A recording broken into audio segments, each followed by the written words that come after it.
So, Faker has recently been spamming a lot of Kaisa in Korean Challenger. Well, kind of Challenger MMR, he's not fully Challenger, but we all know Faker's Challenger player, right? He's been spamming Kaisa mid lane to decent success in most scenarios, right? He's popping off, getting MVPs, getting aces, and all that stuff. So I was wondering, how are you actually supposed to play Kaisa mid lane, right? So I wanted to kind of go through one of Faker's games where he plays Kaisa into Ahri, this game specifically, where he basically just demolishes the Ahri in lane, makes a couple of mistakes and gets punished on, but still ends up completely carrying the game. So, first of all, let's understand what are the strengths of Kaisa. Well, Kaisa has decent laning phase in most matchups. If as long as you're not playing against a control mage, you're good. Let's think about Kaisa's weaknesses in lane, right? Because first we want to understand what is a good matchup for us. That's the only way we can really figure out when to pick our champion, because we obviously don't want to pick it into bad matchups. Well, Kaisa has relatively low range in laning phase, obviously, because she doesn't have her W upgrade yet. So she has low range in laning phase. She has pretty high DPS if she can actually hit someone, and she has decent wave clear if she has access to the wave, right? So what is she weak against? Well, Kaisa is weak against range. She's very weak against more mid-rangey champions, control mages. Something like a Victor, something like a Syndra, something like an Orianna, she's pretty weak against. She is very, very good against these more melee assassin champions. Something like a Sylas, something like a LeBlanc, something like an Ahri that can't actually fully one-shot her, because what Kaisa can do is she can tank their damage, return damage onto them, and kill them before they get their spells up again. And she can pretty easily shove them in, because they have very poor wave clear, right? So those are the strengths of Kaisa. In terms of what Faker builds, he goes Manamune first item, then he builds straight into Ludens, and he usually goes Shadow Flame. Sometimes he goes Nashor's Tooth, depending on the game. If there are a lot of melee champions and short range champions, I assume Nashor's Tooth is better. Otherwise, just Shadow Flame is superior. In terms of his setup, he runs Hail of Blades, Taste of Blood. These are both good. He runs Zombie Ward and Ravenous Hunter. I think these are not optimal. I think if you're actually looking for a good Kaisa setup to run, instead of running these runes, I think you should look towards something like a Nemesis, because you will notice here, Faker builds Serrated Dirk. That is very important, because you need it to get Q upgrade on Kaisa. Otherwise, you won't get it until you fully stack your Manamune, essentially, which is very late into the game, and it's a bit too late. I think if you're looking for a good Kaisa setup, you should look at someone like a Nemesis. He's usually very good at finding builds, and I think this build is also superior. He runs Eyeball Collection. This is because Zombie Ward is pretty inconsistent. You don't really want to swap to Sweeper when you're playing something like a Kaisa, because you, generally speaking, need vision around yourself. You're not playing it to sweep the area. Like, you're not playing her as an assassin, essentially. You need vision to be able to be safe in lane, because you have very low mobility. You only really have forward mobility in terms of your ult. You don't have any other mobility. Then he plays Ingenious Hunter. This is pretty smart. Ravenous Hunter is very bad after the nerfs. Ingenious Hunter, lower Luden's cooldown, which is important, and it allows you to stack your tier faster. And it also gives you more trinkets, which, again, more vision, better. Then he plays Absolute Focus and Gathering Storm. You don't really need Boots and Biscuit on Kaisa. She already has a strong enough laning phase. And this, very specifically, means that you don't have to build Serrated Dirk to get your Q upgrade early, which is very powerful. So I think this is the superior setup to run, but let's jump into a game of Faker playing some Kaisa mid lane into Ahri. So like we said, strengths of Kaisa in lane, she can shove if she has access to the wave, she has very high DPS, she wins a lot of trades, she wins longer trades because of how her passive works, and she has Hail of Blades. She's weak in shorter trades, like if it's very, very quick trades where she's not allowed to trade back. So if Ahri charms her and just deals damage to her, runs away, she will lose that trade, right? So let's have a look at this. So what can we expect? Well, level 1, Ahri is usually considered a pretty decent champion due to her W, but Ahri has to play level 1 pretty slowly. Ahri wants a lot of small interactions, meanwhile Kaisa wants one big interaction because of her passive and Hail of Blades, right? So Ahri should be playing the spacing game, trying to W auto-attack the Kaisa. Kaisa should walk in and try to constantly auto-attack the Ahri, and Ahri should walk away. That's how we should expect this to be played. So Ahri is walking up now, which is good. Faker looks for the level 1 trade. Very important. You're looking for this trade as Faker. You want this trade to happen. and you want to make Ahri trade back with you, and then you want to continue the trade because you know that you're winning this. You have Longsword, she has Corrupting Pot. You have Hail of Blades, she has Electrocute. You will just deal more damage, right? Like, you will just flat out deal more damage with auto attacks as well. So Faker takes this trade, which is good. You'll see he keeps on trading, and he keeps on spacing aggressively, and he has massively won this trade. Now Ahri thinks, oh, Faker's all out of damage, he has procced his passive, that means he must run away. She's wrong. Faker still wins this. Look at the HP difference. Ahri does not have W up yet. Faker can continue playing this aggressively. Ahri is making a mistake here. Faker cleanses the Ignite, well played. And here, lane is over. Ahri cannot play the lane anymore. The lane is just over. She had to flash away level 1. She's gonna bleed all of these minions. The wave right now is actually coming back into Faker. Well, it's not coming back into Faker, but it is pushing into Ahri pretty slowly because this minion decided to walk into tower, right? So Ahri is fucked. So Faker just has to play lane very, very slowly now. Chill out, look to crash on third, and then you're chilling. Get tier. Now Faker decides to go a little bit of a YOLO play here. He just flat out jumps in, ignites the Ahri and dies, and now he's actually behind the lane. So what Faker needs to do now is he needs to crash the wave to make sure he can't get ganked. So you will see him try to crash this. Now he will go out for a ward, because after you crash the wave, you can go grab vision, and you want to make sure that you're not getting killed. And now you'll see he has warded topside, which means that he will be playing on the top side of the lane, because he does not have any vision bot side, and he wants to avoid the jungler, right? This all makes logical sense. He should not be stepping down here. Now this is important. To all my mid lane players out here, what just happened? Did we pay attention? What happened bot lane? Blitzcrank just died, right? What does every single support player do after they die? After they reset? They roam. So bot lane just died.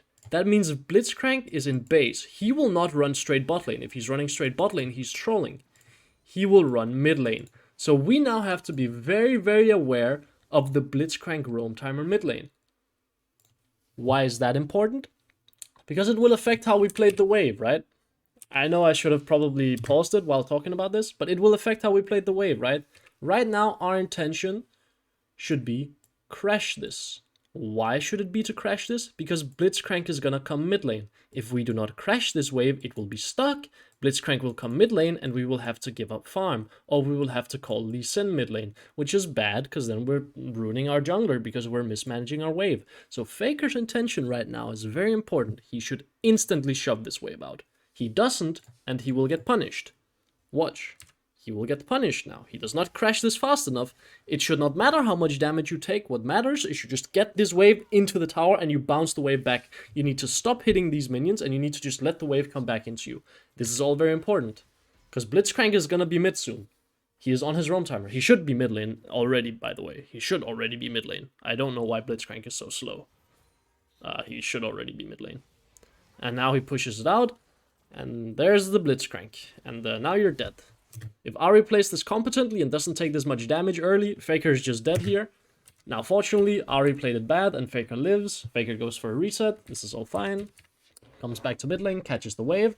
Now, something you will notice is that Faker, whenever you're playing something like the Kaisa, and he does this in multiple games, you come back to lane, then you go out and you set up your vision first so you can't get ganked while you're taking the wave. Because Kaisa is very easy to gank.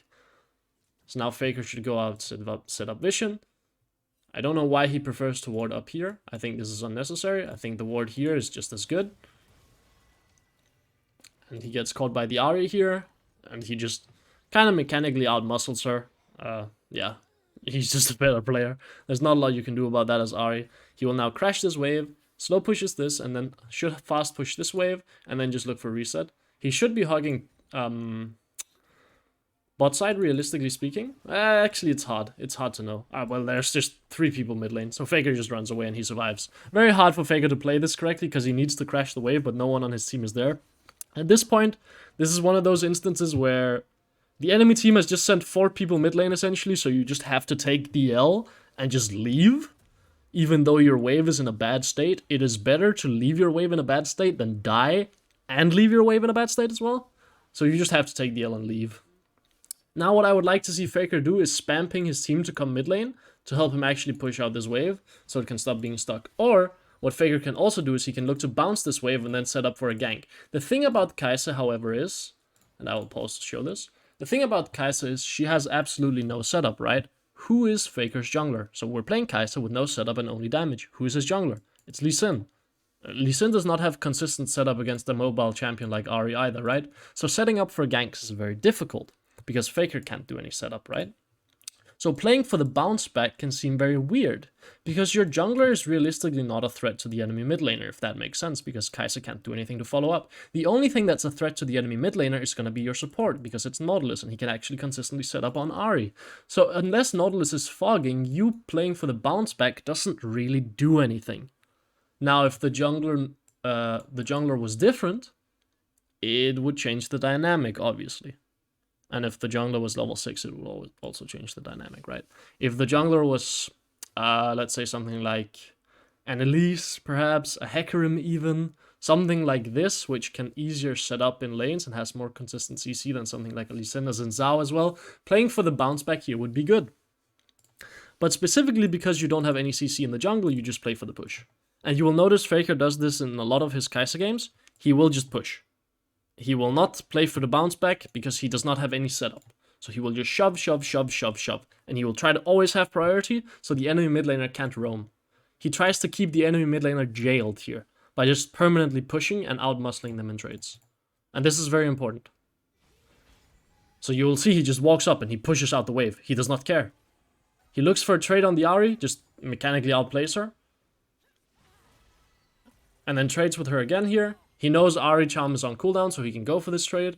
Now, what I would actually like to see him do is not kill these minions. Just because he wants the wave to walk up a little bit further, so Ahri has to walk up further so he can set up for a gank. I think that would be very cool.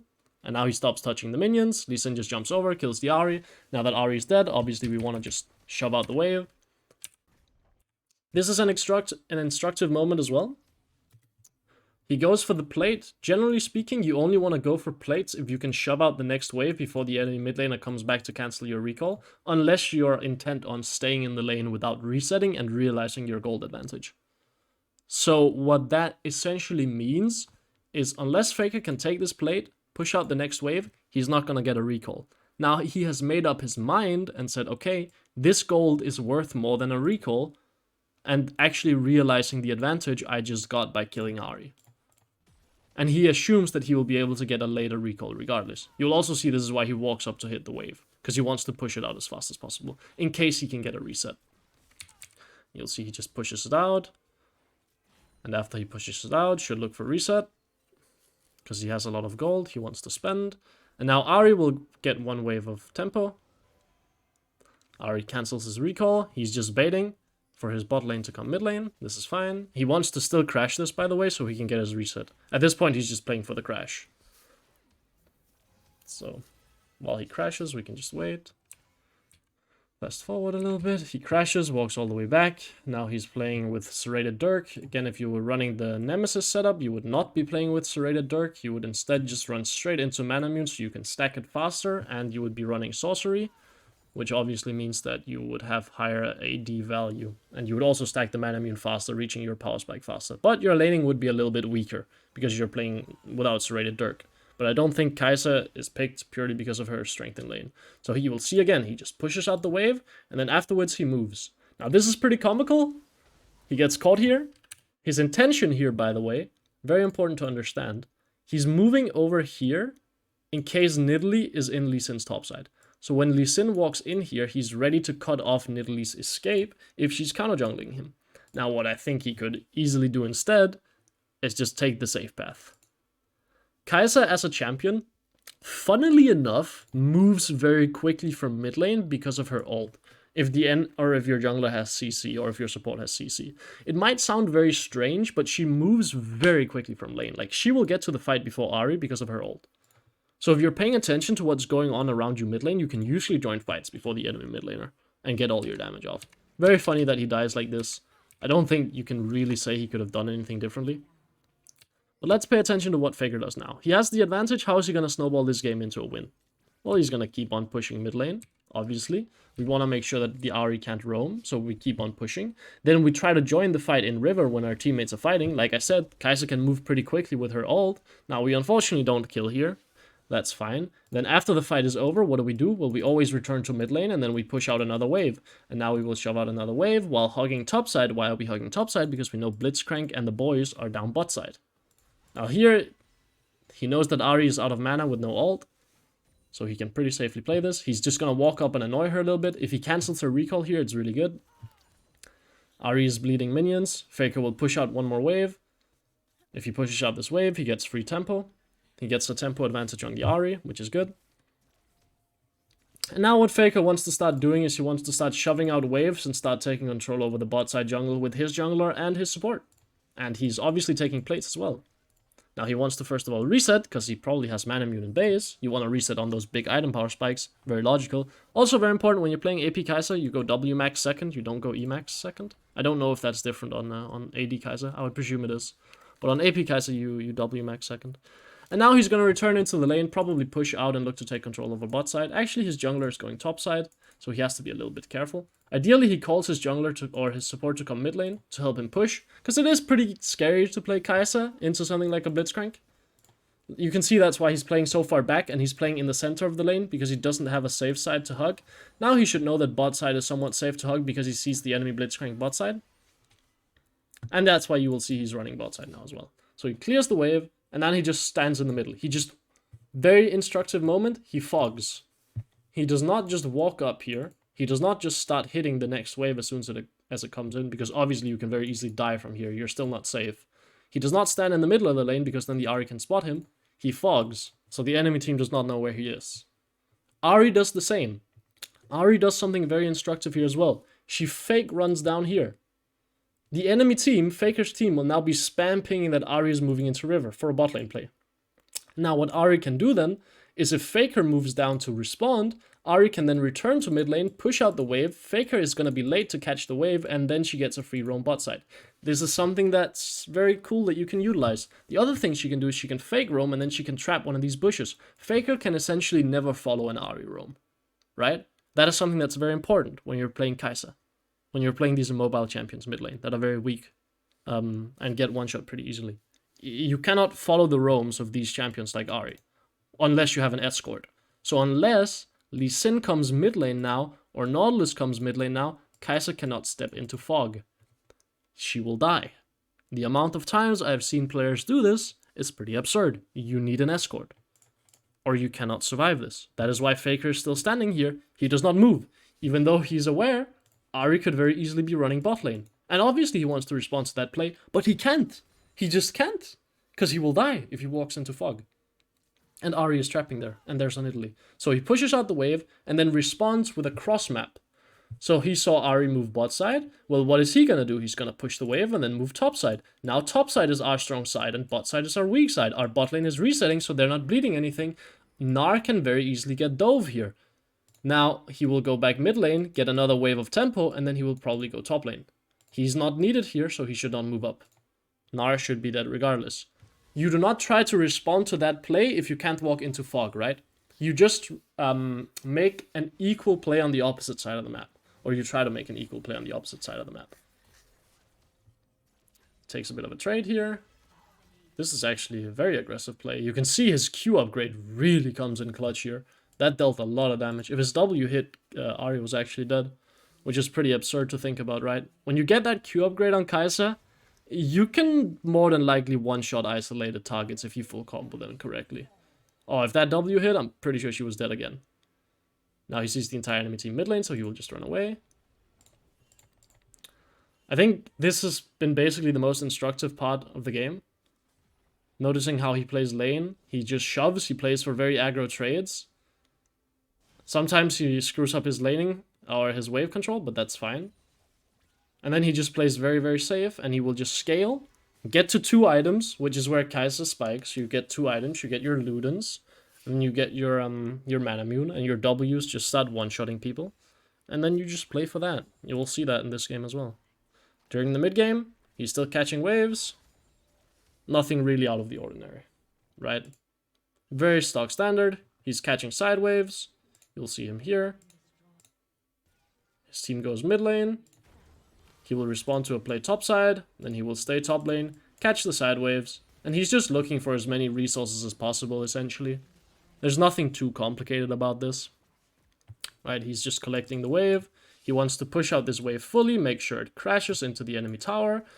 A little bit scared of someone being here because we don't know if Nidalee is still trapping here. We don't know. Now he places a ward here. What I would actually like to see him do is, instead of resetting here, I would like to see him taking another wave. Oh, and he does, because we see Nidalee mid lane now. Yeah. So we take another wave. You'll see he's actually behind in this game. So how in the world does he manage to carry it? We can speed up the game a little bit, probably. Let's go to 2x. Jump forward a little bit. Goes to take blue buff. Takes all jungle camps. We want those jungle camps because we're going to carry the game. He almost has his mana immune spike, which is going to be pretty big. And now he can't play side lanes, obviously. It's very scary for him to play top side here because the enemy is in his top side jungle, so he can't walk all the way up here, so he's just standing mid lane and hovering. This is another instructive moment. If you can't get access to the waves on side lane, just stand behind your team mid lane until you can. Plays the fight pretty passively. This is also something that's pretty instructive. If we're looking at how Faker plays the fight, this is something that if you're a mid laner and you don't play AD carry, you're probably not used to this. But you have to play fights very, very slowly. Now, you might say the opening to this fight wasn't very slow. What do you mean? He just goes on the Gnar. Yeah, he wants Gnar to engage on him. I don't think he should flash. I think cleanse is just enough. You can cleanse, auto attack, and then ult onto the other side of Gnar, and you're pretty safe. But what you will see him do here is you will see him move as far away from this target while still being in range of this target. You will see him move down, and then you will see him keep hitting the Gnar. There we go. Now he's trying to immediately recognize who can I get in range of next, who's my next target. They're both up here, so obviously he's gonna start running up. He wants to get back into auto attack range. Who is his target now? Well, it has switched from Blitzcrank. Who's closest? Nidalee. So now we hit Nidalee while trying to stay away from the Blitzcrank. We try to find a range where we can auto attack the Nidalee consistently and avoid getting hit by Blitzcrank. So we will now be kiting away as well. And then if the enemy team starts running in, we will start running in as well. Right? We will follow their movement. So now he's running away. He can't auto attack anything right now. Why can he not auto attack anything right now? Because he has no one really making space for him. And he's not going to kill anyone anyway, right? And he's scared of Ahri right now, so he has to run away and get some distance here. Very instructive. Now Ahri has blown her damage, so now he's pretty safe again. He jumps in. Don't really know about that play, but I guess it's a shutdown, so we will pretend that it's worth it. And then the rest of the game is just Faker kind of running around, gathering resources again, getting his Ludens, and then getting to his 2-item power spike, 3-item power spike, and starting to one-shot everything. Gets aced here. Doesn't really matter. Picks up red buff, picks up Krugs, picks up bot wave. Again, collects all the side waves possible whenever you can find one of these side lanes. Very big, especially on something like a Kaisa that's super scaly. AP Kaisa scales very, very well, especially with poke. Enemy team are a lot of squishies as well, which is exactly what AP Kaisa is good against. She doesn't like playing against these more tanky champions because then she can't poke them down. She has to play actual fights against them. And AP Kaisa is not that great in actual fights. She's a lot better at playing these poke wars. And you will see Faker will just start poking people to death. Like, let's have a look at this top fight here. His team actually just wins it, but look at this W damage, man. Jumps in, lands a W on Nidalee. We don't actually get to see the damage, but I assure you it is a lot. Is now going to try to look for that W angle again. Unfortunately misses. Now focuses the Gnar. Whoever is closest, that's who we're targeting. They get an ace, and the game is basically over here. They get a lot of shutdowns. They get tower shutdown as well, and they can just start grouping. Faker just has to play defensively and poke, and then we win. But yeah. A pretty quick review. I think the most important parts to focus on are definitely the laning phases, or the laning phase aspect, where you're trying to play these aggressive trades when you have your power spike on, or these aggressive trades level 1, where you're a lot stronger than most mages. You play very, very aggro. You just play to push in the enemy champion, You try to respect enemy roams. You are still a very vulnerable laner, so you try to play in the center of the lane. You can move faster than most enemy champions, but you don't really have setup, so playing for the bounce back isn't going to be as effective. And you take resets whenever you have really big item completions. Kaisa is a champion that has that scales pretty well with even half items. In terms of being able to take resets. Like if you can reset on triple longsword on Kaisa, that's pretty good. But yeah, hopefully you guys enjoyed the video and have a good one. See ya.